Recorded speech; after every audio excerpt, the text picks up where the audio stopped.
Last time on what everyone should know about Abraham. But these ayat that we're learning, that Ibrahim alayhi salam broke statues, they were given to him when he was in Makkah. These ayat that I read to you, the Prophet was reading these ayat when he was where?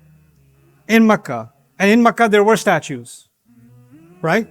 And Ibrahim alayhi salam's story is a story in which Ibrahim alayhi salam is in a society where there are statues. And what did Ibrahim alayhi salam do with his statues?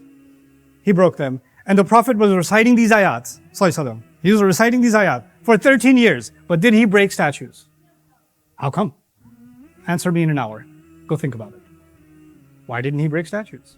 Assalamu alaikum. With stars above, the sun and the moon, a boy asked questions in search for the truth. He smashed their lies, so into the blaze they threw, but to their surprise, the fire stayed cool. He sacrificed a ram, submitting to God's rule, and built with his son a legacy renewed. What everyone should know about Abraham alayhi salam. Before we start, did you know there's a workbook that goes with this episode?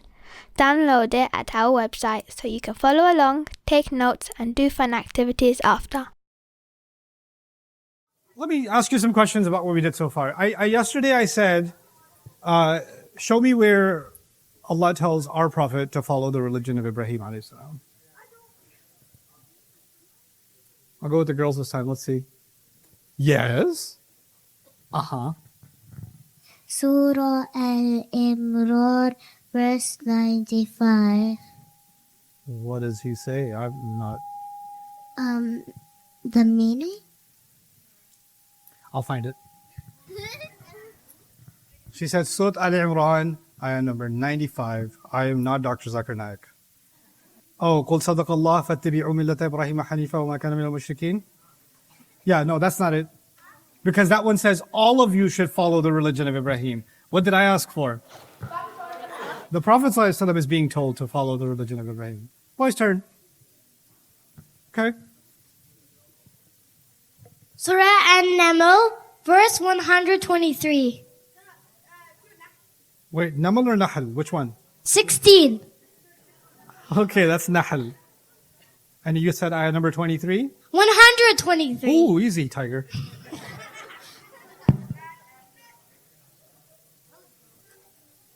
$175? 23. Okay, easy, okay. ثم أوحينا إليك أن اتبع ملة إبراهيم حنيفا وما كان من المشركين. Very good, that is correct. That's correct. Boys got that one. How many pillars in Islam? Each one of them goes back to Ibrahim alayhi salam. Ladies, how does the first one go back to Ibrahim alayhi salam?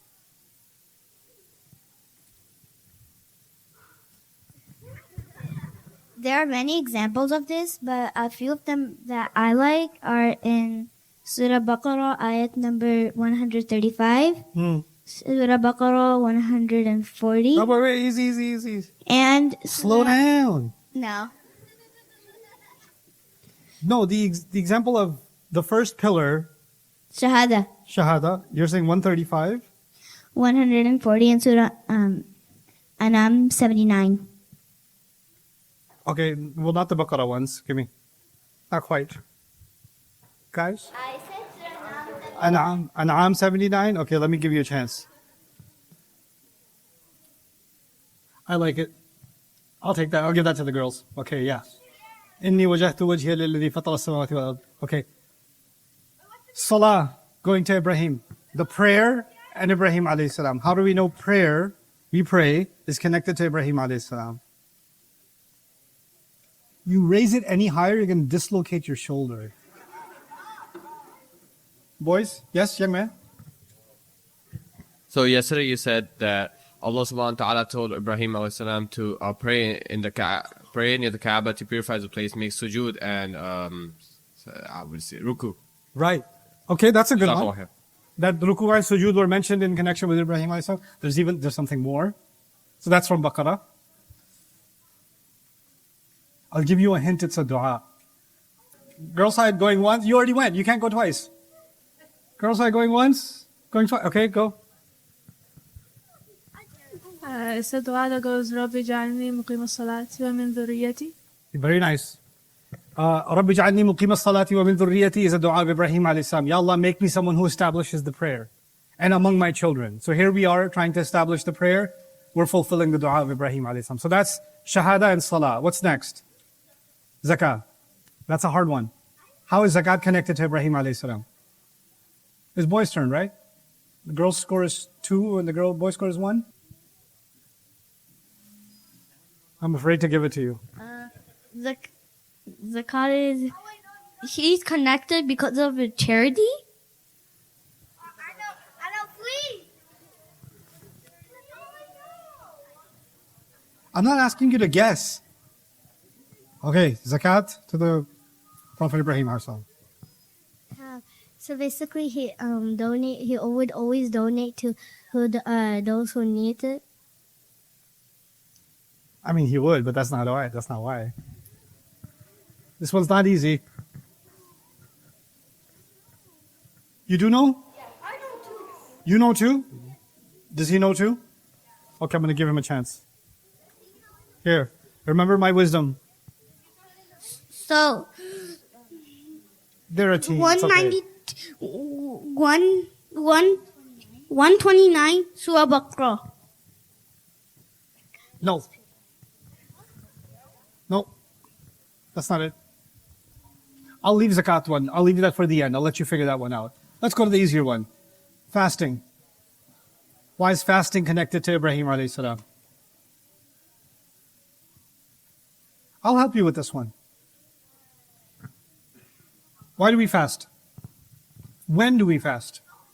Okay, why do we fast in Ramadan especially? What makes it special? What makes Ramadan special? Albert? Tell me. It was the month that the Quran was revealed. Everybody knows that? Okay. What was the dua of Ibrahim alayhi salam after he finished making the Kaaba? Send them a messenger. Remember that one? What should that messenger do? Who will teach them your book? A messenger who will teach the book. Which book is he talking about? Okay, when did the Quran come? In Ramadan. We fast in Ramadan because the Quran came, and the Quran came because who asked for it? Ibrahim alayhi salam. So we're fasting in Ramadan because we're celebrating that the dua of Ibrahim alayhi salam was answered. Do you see the connection? So we got the shahada, we got salah, we didn't quite get zakah, we got fasting. I mean, the last one's too easy. Hajj. I mean, we don't even know what Hajj is without who? Ibrahim alayhi salam. Because the Kaaba. He built the Kaaba, so that's easy. Okay, no more hands, no more hands. Just hands down, relax, give them a break. So which one's left? Zakat is not so direct, but it's there. Who was the son of Ibrahim alayhi salam who was building the Kaaba with him? Ismail. Allah said about Ismail alayhi salam in the Quran, كَانَ يَأْمُرُ أَهْلَهُ بِالصَّلَاةِ وَالزَّكَاةِ. Ismail alayhi salam used to tell his family to pray and give zakat. So through Ismail alayhi salam, which is directly connected to Ibrahim alayhi salam, even zakat goes back to that family, the family of Ibrahim alayhi salam. So all 5 pillars of Islam are connected directly to Ibrahim alayhi salam. I asked you a hard question before I gave you a break so you can eat food and forget about everything. Who can remind me of my question? I don't need the answer, I need the question. Your question was? No. Don't follow it. Give it a distance. Yes, good, right there. Your question was, why didn't Prophet Muhammad destroy the idols even though Prophet Ibrahim did? You got an answer for me? What's your name? Zanera. Okay, Zanera. So the reason why he didn't destroy it is because it's okay. So basically, he because he didn't want to it's kind of hard to explain. It's so cute.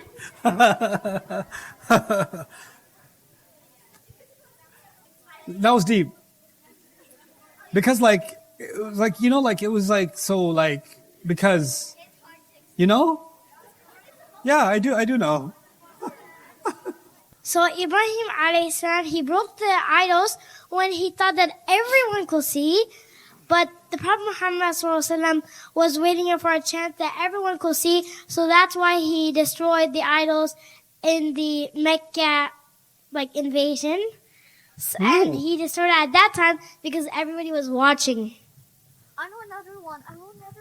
Not quite, but I like that you're thinking about that. I like that. No. Don't do what he did. That is the opposite of patience. Okay, all the kids here, listen to something. By the way, girls are very well behaved, mashallah. Not surprising. But let me tell you boys something. What's the purpose of raising your hand? To get chosen. What's the purpose of calling out?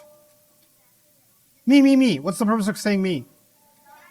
Okay, so the fact that you're raising your hand means you're asking to be chosen, which means you don't need to add anything more. So when you raise your hand and say me, there's no point in raising your hand anymore. You get it? Okay, let me choose. And also I want you boys to know something, and all of you kids should listen to this carefully. When you get chosen, sometimes some kids, when they get chosen, they feel like they're special. And then other kids who didn't get chosen feel like, oh, I didn't get picked. I never get chosen. Or, I wish I was brave like that. I never raise my hand because it's embarrassing. Because if I answer wrong, everybody's going to laugh at me. Or if I don't know the answer, everybody's going to be looking at me. And other kids are like, I don't care if I'm wrong. I just want to be chosen. I am the chosen one. People just don't know it yet. Right? The thing is, you're not going to learn ever. Not now, not when you're older. You're never going to learn if you sit somewhere because you want to feel special or you want to not be embarrassed. You want to go somewhere to learn and you give value. If you know the answer and you're trying to make, for example, some people are trying to make their parents proud, or some people are trying to make me proud. Making me proud is not a good reason to answer a question. It's not. And a lot of times in many countries, you know what people do? Get a good score on the test or answer the question or do the homework because you're going to make your parents proud. You're going to make your teacher proud. Making your teacher proud is not a reason to learn. Growing yourself, learning something new, that's the reason. That's the ultimate reason, even if nobody's proud. And if you have that kind of thinking, even when you're not chosen and somebody else is chosen, you're still learning from their answer. You're always learning. You never missed out. You don't feel less special because you didn't get picked. You don't feel like you're less confident because you didn't raise your hand. None of that mattered. What mattered in the end is you were learning something. So I want you to change the way you think about how you feel in any class, not just my class, any class, right? You know, I teach adults all the time. And even adults, they are so scared to raise their hand or ask a question because they're like, other people are going to judge me. If you're worried about judgment, then you're no longer worried about learning. You have to be willing to just ask whatever questions on your mind and be embarrassed, no problem. And you should be not afraid of getting the wrong answer. You shouldn't be afraid of failing a test or a disappointing score. And people come to me and say, Ustadh, I know I failed the test. You must be so disappointed in me. And I say, I don't have that kind of emotional attachment to your score.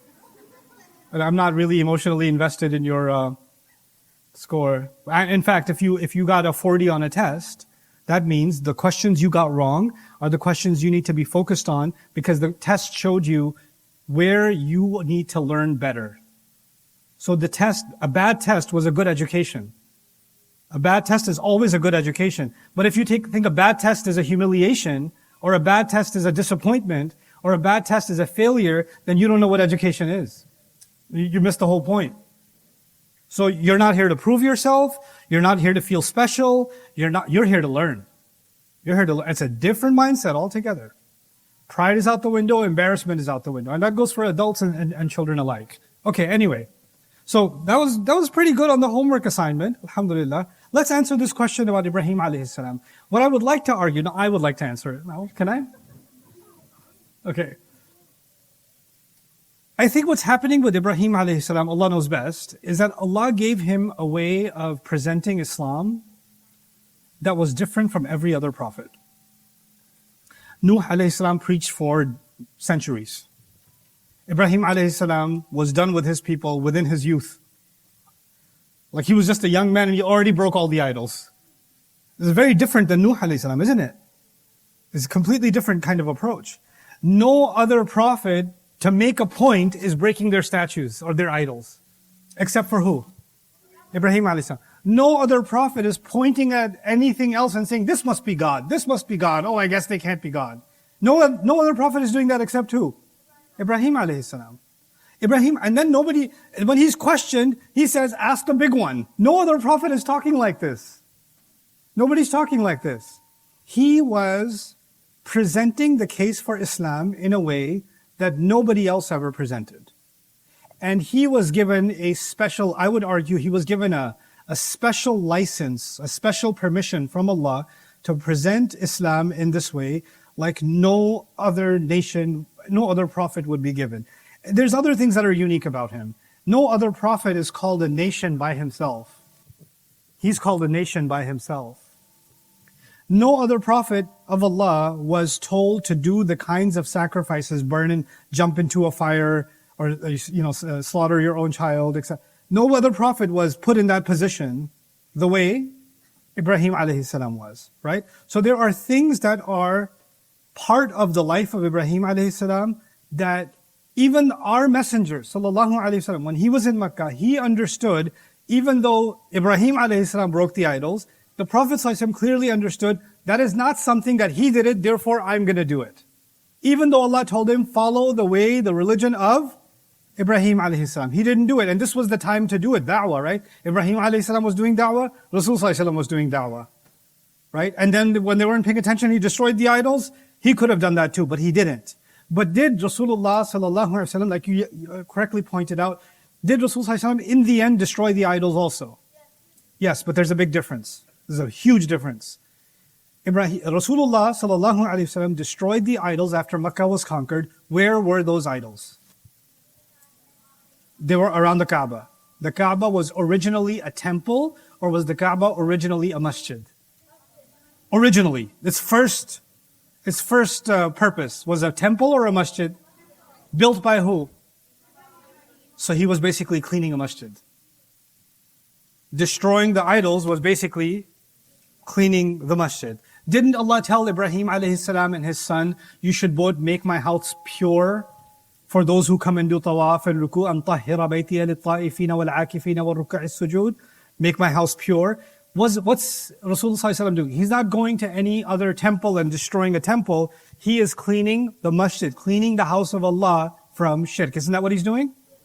Now Muslims eventually spread. Muslims spread to Persia. Muslims spread to India. Muslims spread to other, Southeast Asia, Malaysia, Indonesia, today's Malaysia, Indonesia, Singapore. And many of those places still have temples. They have Hindu temples, they have Buddhist temples, they have statues. And Muslims went there. Did we go there and destroy temples? No, we didn't. Because this way of making his argument, making his case, was given especially to who? Ibrahim alayhi salam. This was special for Ibrahim alayhi salam. Okay? So that's an important thing to understand too, that there are many parts of the life of Ibrahim alayhi salam that are special to him. One more side thing before we get to our next work, because we're almost done with young Ibrahim. Now we need to move from young Ibrahim to who? Old Ibrahim. Because we have almost nothing in the middle, right? We have young Ibrahim, and then we have old Ibrahim lessons. Alayhi salam. Okay. Do you remember what Ibrahim alayhi salam told his dad when he talked to him? You remember anything from that? Do you remember anything from that when he talked to his dad? Oh, you wasn't here? Oh, it's okay, I forgive you. Anybody remember? What did he tell his dad? Are you raising your hand because your brother forced you to, or yourself? Well, yeah, you. Here. Ya abati. Sweet. That was even dropping that Arabic. Okay. Ya abati. Ya abati means, Dad, I love you, my beloved father. He corrected his dad, right? He asked his dad a tough question. He told him, I think that you're lost. He told him, don't follow shaitan. Let me guide you to the right way. I don't want you to end up in hell. You'll end up right next to the devil. So he said some pretty harsh things even to his dad. But he started all of that with what words? Ya abati, and you said it correctly, young man. Dad, I love you. What does that tell you about the way Ibrahim alayhi salam expresses his reasons when he talks to people that he loves, even when the people that he loves are doing the wrong thing? Yes? He wants his loved people to do the right thing. Good. Something more. He wants his loved people to do the right thing. Something more. Yes? Yeah? Because he's patient with his loved ones, they might actually turn to his. If he's patient and loving and respectful with his loved ones, they might end up listening to him. We are allowed to disagree, but we're not allowed to disagree without respect. Even when Ibrahim alayhi salam's father is someone who's building idols, he doesn't forget respect. He still talks to him with respect. Right? You guys, as you're growing older, you're going to go through some psychological, hormonal changes, boys and girls. And there will be a time where you will become, astaghfirullah, teenagers. And you'll know when you get there. He said, why do you say astaghfirullah? I'll tell you, the parents here that have teenagers are already saying astaghfirullah all the time. But when you become teenagers and your parents tell you to do something, when your parents tell you to do something when you become a teenager, your first response is, you can't tell me what to do, I'm 16 now. I'm my own person. Have you ever heard of personal space? God, mother. Etc., etc. You might be able to express some disagreement with your mom or your dad, but what can you never let go of? Respect. Respect. The problem, guys, especially with the kids here, you're living in America. If I was having this conversation in Pakistan or in Uzbekistan or in Turkey or somewhere else, it would be a different conversation. But I'm talking to kids being raised in America. In America, we don't learn respect. We don't learn respect. You don't learn respect for your teachers. You don't learn respect for the person at the grocery store. You don't learn respect for the guy working at the gas station. You don't learn respect for anybody. Nobody has respect for anybody. You just do transactions. And you, Muslims, need to be people that restore respect for themselves, respect for others, respect for elders, respectful communication. And the only time we in America, the only time we talk about respect is self-respect. You can't disrespect me like that. That's the only respect we know. You have to learn, even when you're feeling angry, frustrated, you disagree, you have to be able to disagree with respect. You have to be able to complain with respect. You have to be able to correct with respect. You have to be able to be corrected with respect. You need this. This is something Allah did not put in by accident in the Quran. He put it there because every choice He makes, I told you, every choice Ibrahim alayhi salam makes is part of us. Becomes part of our identity. Of all the 150 plus years he lived, if Allah chose to say this, quote him this one sentence, He didn't miss out, Dad, I love you, from the sentence. He put it there. It's there for a reason. So we're going to learn something from it. And by the way, Yusuf alayhi salam used the same words for his dad. But Yusuf's dad was a prophet. And Ibrahim alayhi salam used those same words for his dad. And his dad was someone who made idols. So it doesn't matter if you have the best dad or you have the worst dad, you still have to show respect. Isn't that amazing? Same words. Ya abati, ya abati. Same words. Two prophets, but two very different dads. And they're still using the same words of respect. So you don't say, I'll give respect when they earn it. They don't deserve my respect. No, some things they're not, you don't have to wait until it's earned. You have to speak respectfully even when you don't think what they're doing is respectful. Is what Ibrahim alayhi salam's father doing? Building idols, selling idols. Is he doing something respectful? No, not in the sight of Allah. It's not. Is he still showing him respect? Yes. Pretty heavy lesson. It's a pretty heavy lesson. Because we're in America, everything is a transaction. I'll give respect when I get respect. Give me something, then I'll give it to you. Right? That's not how it is in this religion. Some things you do because Allah just wants you to do it. Yes, young man?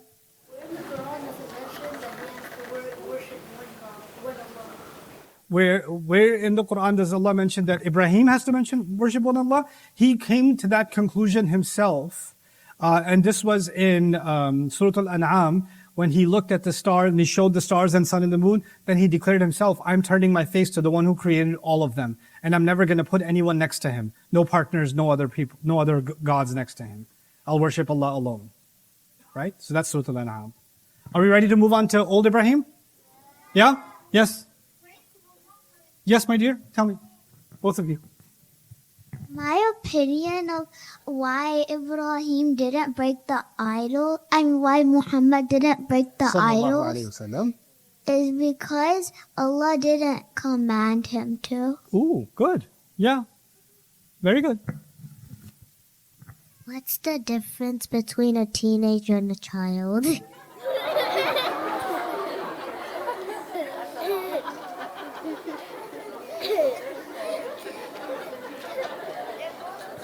I can't tell sometimes. But in seriousness, a teenager is an adult. So we should talk to them like it. We should respect them like it, and we should put responsibilities on them like it. They need to carry themselves like adults. And they're not going to do them if you don't treat them like that. And that's not just about respecting them like an adult. No, you have to put burdens on them like you put burdens on an adult. You have to put responsibilities on them, expectations on them, like you put on an adult. Treat them like an adult, include them in adult conversations. Like, at a gathering yesterday, I was sitting with a bunch of 20-something-year-olds, and some of the folks that are a little bit older kept calling them these kids. And I'm like, well, first of all, they're not kids. They're adults. They're adults. They're not some special category. Because if any of those kids get into a car accident, God forbid, or commit a crime, is the judge going to say, oh, they're just kids? They'll be tried as a what? As an adult. If they do something wrong in this religion, and Allah questions them, will He question them as a kid or as an adult? So they're an adult in the sight of Allah, and they're an adult in the sight of the court. Why are they a child in the sight of the Muslim community? Where did we come up with this silliness? And that's why when they act immaturely, it's partly their fault, and it's partly our fault by convincing them they're just kids. We convince them of the wrong thing. Anyway, we're going to move on to old Ibrahim alayhi salam. I don't want to wait. I want to go on. No, please let me. Please. Say okay. Say okay. This is a battle of the wills. I can go on. Thank you. I have your license. Okay.